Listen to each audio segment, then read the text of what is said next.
The year was 1943, and the skies over Nazi-occupied Europe had become the most dangerous airspace on Earth. Every day, hundreds of American B-17 flying fortresses and B-24 Liberators thundered across the English Channel, their aluminum fuselages glinting in the cold sunlight as they pushed deep into the heart of the Third Reich. But for every bomber that returned to its base in England, another fell from the sky, torn apart by German flak batteries or shredded by the cannons of Luftwaffe fighters. The losses were staggering, unsustainable, and terrifying. By the autumn of 1943, the United States 8th Air Force was hemorrhaging aircraft and crew at an alarming rate. On August 17th alone, during the infamous Schweinfurt-Regensburg mission, 60 B-17s were shot down out of 376 dispatched, a loss rate of nearly 16%. Each bomber carried 10 men. That single day cost the lives or capture of 600 American airmen. The numbers were brutal, and they told a story that no amount of bravery could overcome. Something was fundamentally wrong with how bombers were defending themselves. The conventional wisdom of the time seemed logical enough. Bomber formations flew in tight boxes, with each aircraft positioned to provide overlapping fields of defensive fire.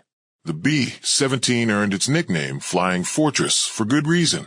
It bristled with 13.50 caliber M2 Browning machine guns, capable of firing 800 rounds per minute. The theory was simple. Concentrate your bombers, concentrate your firepower, and the German fighters would be forced to break off their attacks or be blown from the sky. But theory and reality were diverging catastrophically. Lieutenant Colonel Burnley Jr., who flew on the Regensburg mission, later wrote, "I watched two fighters explode not far below, but by the time we had a count of 9 going down in flames or missing from our group, we knew that we were taking it on the chin worse than they were." The Germans were adapting faster than American tacticians had anticipated. The problem was timing. German fighter pilots, flying aircraft like the Messerschmitt Bf 109G and the Focke-Wulf Fw 190, had developed a devastatingly effective tactic, the head-on attack. Instead of approaching from behind or from the sides, where they would face concentrated defensive fire from multiple bombers, experienced Luftwaffe pilots would position themselves several miles ahead of the American formations, then dive toward the lead bombers at combined closing speeds exceeding 500 miles per hour. The mathematics were horrifying. A B-17 cruised at approximately 180 miles per hour at bombing altitude. AFW 190, diving with throttle wide open, could reach speeds of 400 miles per hour. When they met head-on, the combined closing speed gave American gunners, sitting in their cramped, freezing gun positions at 25,000 feet, less than 3 seconds to identify the threat, track the target, and fire accurately. Most gunners got off perhaps a 2-second burst before the German fighter flashed past. Its 4 20mm cannons and 2 13mm machine guns having poured shells directly into the bomber's cockpit and forward fuselage. The forward firepower of a B-17 was its weakest point. The chin turret, which would later be added to address this vulnerability, didn't exist on most B-17Fs flying in 1943. Pilots and co-pilots sat behind glass and thin aluminum, exposed to anything coming from 12 o'clock. Captain Robert Morgan, pilot of the legendary Memphis Belle, recalled the terror of those attacks. You'd see them coming, tiny dots that grew into fighters in seconds. There was nothing you could do but sit there and hope your gunners could stop them, knowing that half a second of fire from a 109 could take your head off. But while pilots were dying and aircraft were falling, a different kind of battle was being fought in the operations rooms back in England. Intelligence officers, mathematicians, and experienced combat veterans were huddled over tables, covered with mission reports, loss statistics, and gun camera footage. They were searching for patterns, for any advantage that could tip the scales back in favor of the bombers. If you're finding this story fascinating, please consider subscribing. We bring you deep dive historical content like this every week, uncovering the untold stories of World War II aviation. What they discovered would change the nature of aerial combat forever, and it would be accomplished not with new technology, not with bigger guns or heavier armor, but with something far simpler, a pencil, a stopwatch, and an understanding of mathematics that would save thousands of lives. The key insight came from an unlikely source, a realization that the Germans weren't just better pilots flying better tactics. They were flying to a rhythm, a predictable pattern that could be exploited. And the man who would first recognize this pattern was a young intelligence officer who had never fired a shot in combat, but whose analytical mind would prove as valuable as any ace's trigger finger. Captain Charles B. Doc Dower wasn't a pilot. He had never flown a combat mission, never felt the gut-wrenching fear of watching a German fighter roll into an attack run, never experienced the bone-shaking cold of high-altitude flight over enemy territory. But what he possessed was something equally valuable in the autumn of 1943, a mathematician's mind and an obsessive attention to detail that would not accept the mounting losses as inevitable. Dower served as an intelligence officer with the 381st Bombardment Group, stationed at RAF Ridgewell in Essex. His job was to debrief returning aircrews, compile mission reports, and analyze combat effectiveness. But unlike many intelligence officers who simply recorded what happened, Dower wanted to understand why it happened. Night after night, as exhausted crews stumbled from their aircraft and headed to debriefing rooms reeking of sweat, coffee, and fear, Dower asked the same questions over and over. When did the fighter attack? From what angle? How long did you have to engage? When did he break off? The answers, at first, seemed random. Chaos has no pattern. One pilot would report fighters attacking at 10:15 hours, another at 10:47, another at 11:03. Some attacks came from head-on, others from the sides, still others from below. The Luftwaffe seemed to strike wherever and whenever they chose, and the American formations could do nothing but endure. But Dower noticed something others had missed. When he began plotting the attacks on a timeline, not by clock time, but by position relative to the target, a pattern emerged. German fighters weren't attacking randomly. They were attacking at specific intervals, and those intervals corresponded to their own operational limitations. A Messerschmitt Bf 109G6, the primary German fighter defending the Reich in late 1943, carried 300 liters of fuel in its main tank and 2 wing tanks.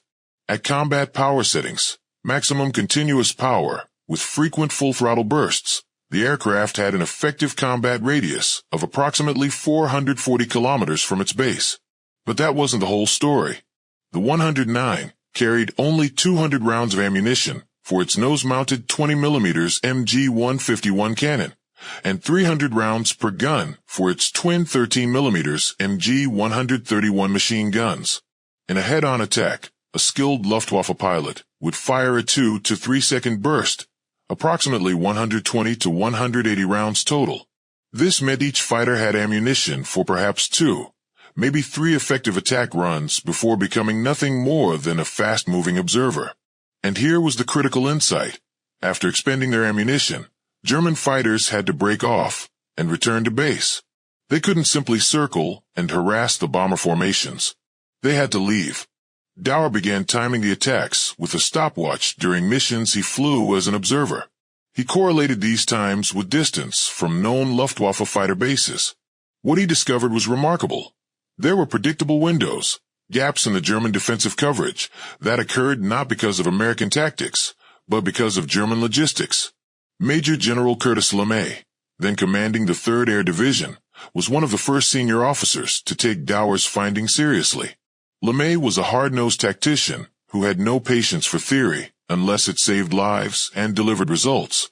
When Dower presented his analysis, complete with hand-drawn charts and timing calculations, LeMay immediately grasped the implications.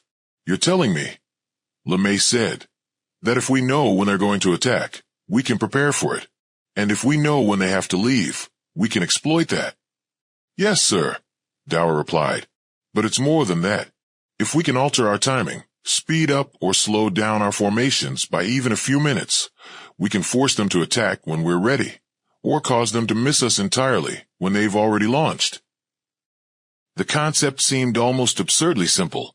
The Germans were operating on a schedule dictated by fuel and ammunition. Their fighters scrambled when radar stations detected incoming bomber streams. They climbed to altitude, positioned themselves, and attacked at predetermined points along the bomber route, points that maximized their combat effectiveness while still allowing them to return to base with fuel to spare. But what if the bombers weren't where the Germans expected them to be? LeMay authorized a test of the concept on October 8, 1943, during a mission to Bremen. The 381st Bombardment Group, Dower's own unit, would deliberately slow their formation speed by 15 miles per hour for a 10-minute period, then resume normal cruise speed. The goal was to arrive at the IP, the initial point, where bombers turned onto their final bombing run, approximately 8 minutes later than the Germans would calculate based on previous mission profiles. The results were stunning. While other bomb groups in the formation faced the expected fierce fighter attacks, the 381st encountered significantly less opposition during the critical period when they were most vulnerable. German fighters, having positioned themselves based on calculated intercept points, found empty sky where American bombers should have been. By the time the Luftwaffe adjusted, the 381st was already over the target, and the German fighters were low on fuel and ammunition. First Lieutenant Robert Rosie Rosenthal, a pilot with the 418th Bombardment Squadron, flew that mission. He later reported, "We expected to get hit hard, the way we always did, but something was different. The fighters came at us, but they seemed confused, not as coordinated. We still took fire, but nothing like what the other groups reported." Dower had figured something out. The technique wasn't a silver bullet. Nothing could make bombing missions safe. But it was a tool, a tactical advantage born from observation and analysis rather than firepower. Intelligence officers across the 8th Air Force began studying the method. They started calling it timing manipulation or tempo adjustment, though the crews had a simpler name: playing the clock. The concept evolved rapidly. Navigators were given specific speed adjustments to make at predetermined points along the route. Groups would vary their altitude by 1,000 feet, forcing German fighter controllers to recalculate intercept vectors. Some formations would deliberately dogleg their approach, adding 10 or 15 miles to their route, but throwing off German predictions. And always, someone was timing everything with a stopwatch. If you're enjoying this deep dive into tactical innovation, hit that subscribe button. We've got more incredible stories of ingenuity and courage from World War II coming your way. But the Germans were not passive opponents. Luftwaffe commanders noticed the changing patterns. They began adjusting their own tactics, scrambling fighters earlier, positioning them at multiple altitudes, using radio direction finding to track bomber streams in real time. The aerial chess match was evolving, and both sides were learning. What happened next would push the concept of timing manipulation to its ultimate test, and would be born from tragedy, desperation, and one man's refusal to accept that mathematics couldn't save lives. The breakthrough that would transform timing manipulation from a tactical curiosity into a systematic life-saving doctrine came from an unexpected combination: a tragedy over the North Sea, a stubborn navigator with a slide rule, and the willingness of senior commanders to trust in numbers over instinct.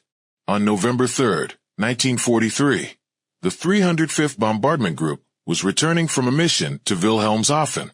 They had been savaged by fighters and flak, losing 4 aircraft over the target. As they crossed back over the North Sea, fuel gauges reading dangerously low, the weather deteriorated rapidly. A storm front that weather officers had predicted would remain north of their route had shifted south, and the bombers found themselves flying through dense cloud with near-zero visibility. Captain Howard "Hammy" Hamilton, leading the formation, faced an impossible choice. His fuel was critical. He had perhaps 40 minutes of flight time remaining.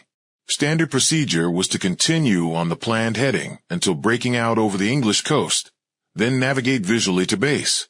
But in these conditions, if they missed their landfall by even 10 miles north or south, aircraft would run out of fuel and ditch in the North Sea. November water temperatures off the English coast averaged 50 degrees Fahrenheit. Survival time for a downed airman was measured in minutes, not hours. Hamilton's navigator, First Lieutenant James "Jimmy" Conlon, had a reputation as the most meticulous navigator in the group. While other navigators relied primarily on visual checkpoints and radio beacons, Conlon treated every mission as a mathematical problem to be solved. He flew with a stopwatch, AE-6B flight computer, and 3 sharpened pencils that he refused to let anyone else touch. As the formation droned through the gray void, Conlon worked his calculations. He had timed every turn, every speed change, every moment of the mission. He knew their exact airspeed. He'd been monitoring the drift site and calculating wind correction every 5 minutes. He knew their fuel consumption rate down to the gallon per minute.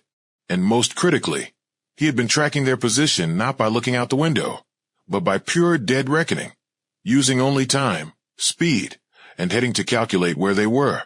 "Hammy," Conlon called over the intercom. "I need you to make a course correction. Turn to heading 095. Hamilton hesitated. The standard return route was heading 110. Conlon was asking him to turn 25 degrees to the north, directly into the weather system they were trying to avoid. "Jimmy, you sure about this? That's taking us further into this soup." "I'm sure," Conlon replied. "We've been pushed south by winds that were stronger than forecasted. If we hold this heading, we'll miss England entirely and end up over Wales with no fuel. Turn now to 095. Maintain for exactly 12 minutes. Then turn to heading 120. That puts us over Southwold at the coast in 28 minutes. Hamilton made the decision every formation leader dreaded, to trust his navigator completely, to bet the lives of 100 men on mathematics. "All aircraft, this is Hammy. Follow my lead," turning to heading 095. 28 minutes later, almost to the second, the formation broke out of the clouds directly over the coastal town of Southwold, exactly where Conlon had calculated they would be. Every aircraft made it home. Not a single crew member was lost. When intelligence officers debriefed the mission, Conlon's technique drew immediate attention. Colonel Curtis LeMay, newly promoted to division command, wanted to know everything about how Conlon had done it. The answer was both simple and profound. Conlon had treated the aircraft as a mathematical object moving through space, where every variable, speed, heading, wind, time, could be measured, calculated, and predicted. "I don't guess where we are," Conlon explained during a meeting with group navigators. "I know where we are, within a margin of a half-mile, at any given moment, because I measure everything and I trust my measurements more than I trust my eyes." This philosophy, measurement over instinct, calculation over guesswork, became the foundation for what would evolve into the most sophisticated timing-based defensive system of the air war. But it required a cultural shift in how bomber crews thought about their missions. Throughout December 1943 and January 1944, the 8th Air Force began systematically training navigators in precision timing techniques. Every navigator received intensive instruction in dead reckoning navigation, wind drift calculation, and fuel management. But more than that, they were taught to think of timing as a weapon. The key insight was this: if you could predict with high accuracy when and where your formation would be at any given moment, you could also predict when and where enemy fighters would intercept you. And if you could predict enemy actions, you could manipulate them. Major Robert Bob Saltzman, operations officer for the 303rd Bombardment Group, developed what became known as the Time on Target system. Instead of planning missions based on when bombers would take off, the planning process began with the exact second when bombs needed to hit the target. Working backward from that moment, planners calculated every phase of the mission with stopwatch precision. The technique worked like this. Intelligence would estimate when German fighters would scramble based on radar detection of the bomber stream. Using known fighter climb rates, cruise speeds, and combat tactics, planners could predict within a 2 to 3 minute window when fighters would reach attack position.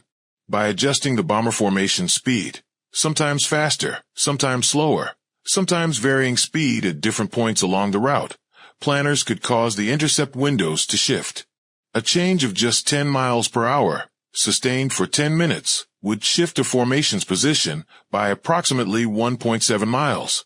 That small difference could mean the difference between meeting German fighters at their optimal attack position or forcing them to pursue the formation while burning precious fuel. The B-17's cruise speed at 25,000 feet was normally 180 miles per hour, but the aircraft was capable of sustained speeds between 160 and 200 miles per hour, depending on power settings and configuration. This 40-mile-per-hour envelope became the variable that navigators and pilots learned to manipulate like a musical instrument.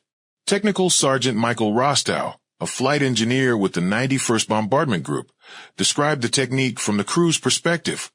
Our navigator would give the pilot speed adjustments constantly.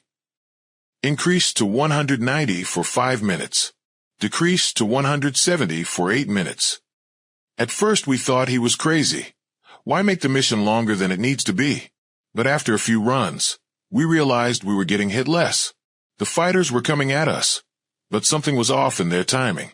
They'd blow past, or they'd have to chase us, and that cost them fuel and ammunition. The system wasn't perfect. Weather could throw off calculations. Mechanical problems could force aircraft to slow down unexpectedly, and the Germans were adapting, developing their own counter-tactics. But the statistics were undeniable. Bomb groups that employed systematic timing manipulation experienced measurably lower loss rates than those that didn't. By February 1944, as the 8th Air Force prepared for Big Week, a massive coordinated assault on German aircraft production facilities, the timing manipulation doctrine was standard operating procedure. Every navigator carried a stopwatch. Every mission was planned to the second. And every crew understood that sometimes survival depended not on how many guns you had, but on whether you knew what time it was. Lieutenant Colonel Burnley Jr., who had survived the nightmare of Schweinfurt, flew missions using the new techniques. He later wrote, "We had learned something that seems obvious in hindsight but was revolutionary at the time. Precision in time is as important as precision in navigation or bombing. The Germans were punctual in their attacks because they had to be. Fuel and ammunition don't lie. Once we understood their schedule, we could dance around it. Not always, not perfectly, but enough to matter. Enough to bring more boys home." Before we continue with the final chapter of this story, if you're finding this content valuable and want to see more detailed military history like this, please hit that subscribe button and ring the notification bell. Your support helps us bring these forgotten stories to light. The true test of the system would come during the largest air battle in history. A week in February 1944, when over 6,000 sorties would be flown against targets across Germany, when the Luftwaffe would throw everything it had into stopping the American bombers, and when the arithmetic of survival would be calculated in pencil marks on navigation charts and the relentless ticking of stopwatches. The final confrontation between timing-based tactics and German defensive fury was about to begin. February 20th, 1944 dawned cold and clear across England, the kind of weather that bomber crews had been waiting for and dreading in equal measure. After weeks of delays caused by overcast skies and winter storms, the meteorologists finally predicted a stretch of good visibility over Germany. General James "Jimmy" Doolittle, newly appointed commander of the 8th Air Force, looked at the forecast and made the decision that would define his command. Operation Argument, later known as Big Week, would begin immediately. The objective was audacious and brutal in its simplicity: destroy the German aviation industry. Every aircraft factory, every ball bearing plant, every facility that contributed to Luftwaffe fighter production would be hit simultaneously with maximum force. The goal wasn't just to damage German war production. It was to force the Luftwaffe into a battle of attrition it couldn't win, to draw up every available fighter and destroy them in the air. Over 6 days, the 8th Air Force would launch more than 3,800 bomber sorties, escorted by 3,400 fighter sorties. It would be the largest concentration of air power ever assembled, and the losses were expected to be catastrophic. Pre-mission estimates suggested that loss rates could exceed 20%, meaning that 1 in 5 aircraft might not return. For the crews, the mathematics were grimly simple. 5 missions during Big Week meant you were statistically certain to be shot down. But the crews flying these missions had one advantage their predecessors didn't have 6 months earlier. They understood timing. Every navigator had been briefed on the tempo manipulation protocols. Every formation leader knew that speed variation wasn't just about navigation. It was about survival. The first mission launched at 0630 hours on February 20th. The target was a complex of aircraft factories near Leipzig, deep in central Germany, a round trip of over 1,100 miles that would take nearly 8 hours. Major Robert Rosenthal, now commanding the 350th Bombardment Squadron of the 100th Bomb Group, led his formation across the North Sea with his navigator, Captain Robert Wolfe. calling out speed adjustments every few minutes. Rosie increased to 185 for 6 minutes. Wolf called over the intercom. Roger, 185 for 6. Rosenthal acknowledged, advancing the throttle slightly. The B-17s around him matched his speed, maintaining the tight formation that was essential for mutual defense. The German radar stations picked up the massive bomber stream while it was still over the North Sea. At Luftwaffe fighter bases across western Germany, the scramble order went out. Hundreds of Bf-109s and Fw-190s roared down runways, clawing for altitude. The German fighter controllers calculated intercept vectors based on the bomber's current speed and heading, directing their fighters to positions where they would meet the Americans with maximum advantage. But the Americans weren't maintaining constant speed. As the formations crossed into German airspace, navigators across the bomber stream began executing carefully choreographed speed changes. Some groups increased speed, others decreased. The result was that the tightly packed bomber stream began to stretch and compress like an accordion, creating gaps and clusters that didn't match German predictions. Hauptmann Heinrich Oehler, a Luftwaffe ace with over 200 victories, flying with Jägerschwader 5, later described his frustration in a post-war interview.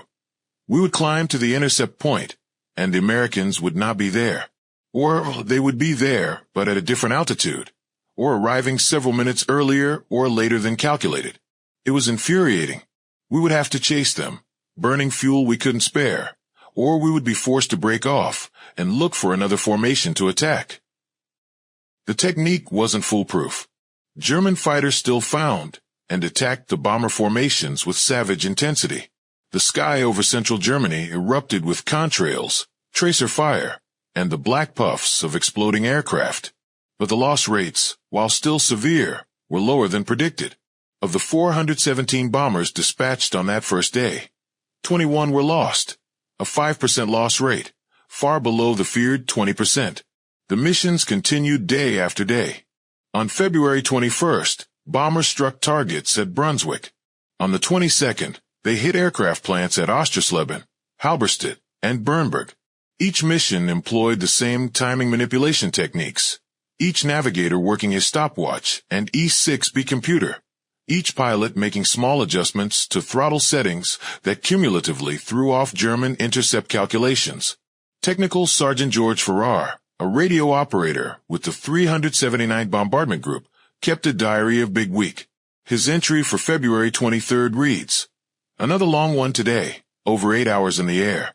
We varied our speed so many times I lost count. Our navigator, Lieutenant Morrison, never stopped calculating. The Krauts came after us hard over the target, but somehow we always seem to have a few extra seconds to see them coming. Those seconds mean everything when a fighter is closing at 500 miles per hour. Morrison told me after we landed that we arrived at the IP exactly 11 minutes later than the Germans probably calculated. 11 minutes. That's all it took to save our lives."